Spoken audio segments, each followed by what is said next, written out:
نحمده ونصلي على رسوله الكريم أما بعد فأعوذ بالله من الشيطان الرجيم بسم الله الرحمن الرحيم قال الله تعالى محمد رسول الله والذين معه أشداء على الكفار رحماء بينهم وقال النبي صلى الله عليه وسلم إن الله اصطفى من ولد إبراهيم واصطفى من ولد إسماعيل من بني كنانة واصطفى من بني كنانة قريشا واصطفى من قريش بني هاشم واصطفاني من بني هاشم رواه الترمذی۔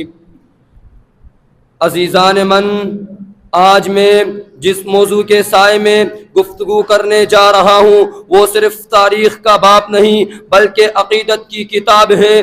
یہ وہ عنوان ہے کہ جس میں محبت کی خوشبو، اخوت کی چمک، قربانیوں کی مہک، نسب کی پاکیزگی اور محبت اور اخوت کی وہ بے مثال داستاں ہیں جو صحابہ اور اہل بیت کے رشتوں کو رقم کرتی ہے۔ ذی وقار ساتھیوں، میں بات کرنے جا رہا ہوں ان دو جماعتوں کی رشتہ داریوں کے متعلق کہ جنہوں نے نبی کے سائے میں تعلیم و تربیت کے مراحل طے کیے۔ ارے دنیا والوں، ایک طرف اصحاب رسول کہ جنہوں نے نبی کے اشاروں پر اپنی جانوں کے نذرانے پیش کیے، اور دوسری طرف اہل بیت کہ جن کے بارے میں پیارے پیغمبر علیہ الصلوۃ والسلام نے فرمایا خیرکم خیرکم لأہلی من بعدی، جن کے حسب و نسب کے باقی رہنے کی گواہی خود امام الانبیاء نے دی ہو۔ کل حسب ونسب منقطع یوم القیامت الا حسبی ونسبی، جن کو دنیا کے لوگوں کے لیے آئیڈیل اور نمونہ بنایا۔ فرمایا انی تارکن ثقلین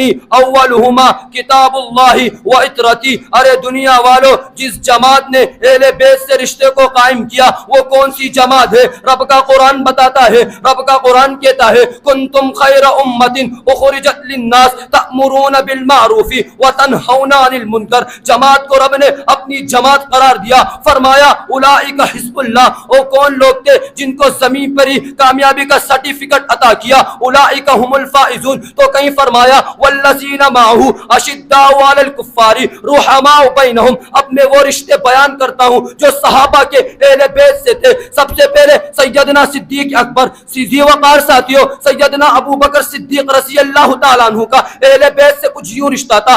آپ علیہ الصلوۃ والسلام کے سسر تھے۔ آپ کی لاڈلی بیٹی سیدہ عائشہ طاہرہ مطہرہ نبی کے نکاح میں آئی۔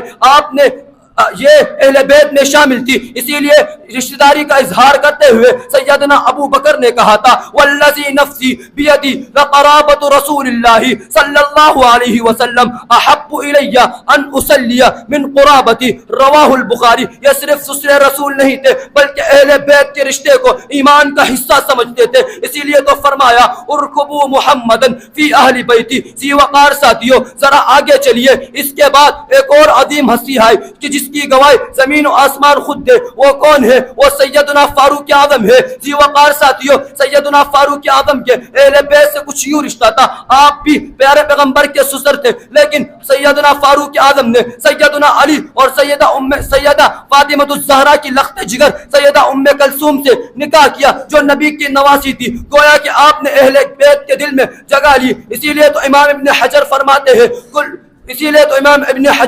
ہیں قد ثبت ان عمر بن الخطاب تزوج ام کلثوم بنت علی باذنہ ورضاہ۔ ارے دنیا والو، اگر میں صدیق کے سسرالی رشتے بیان کروں، اگر میں عمر کے دامادی رشتے بیان کروں اور عثمان ذوالنورین کا ذکر نہ کروں تو یہ بات ادھوری رہ جائے گی۔ بلکہ عثمان تو وہ ہے کہ جنہوں نبی نے ایک بار نہیں بلکہ دو بار اپنا داماد بنایا۔ پہلی بار اپنی بیٹی سیدہ ام رقیہ کا نکاح دیا، جب یہ فوت ہوئی تو نبی علیہ الصلوۃ والسلام نے اپنی دوسری بیٹی سیدہ ام کلثوم کا نکاح بھی عثمان سے کرایا اور فرمایا لو کانت لنا ثلاثۃ لزوجناک ایاہ۔ یہ وہ شرف تھا کہ جس نے عثمان کو ذوالنورین کا لقب دیا، یہ شرف کسی کو حاصل نہیں ہوا۔ ارے دنیا والو، یہیں پر بس نہیں، اس کے بعد ایک اور ہستی میدان میں آئی کہ جس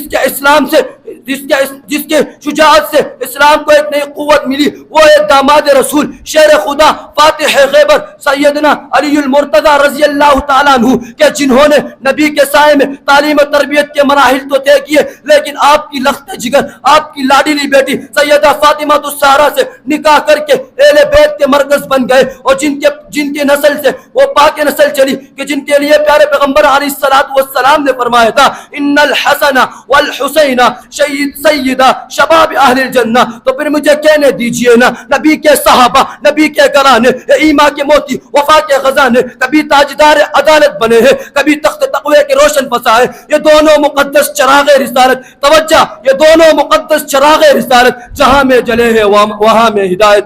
ھذا ما عندی واللہ المستعان، وآخر دعوایا الحمدللہ رب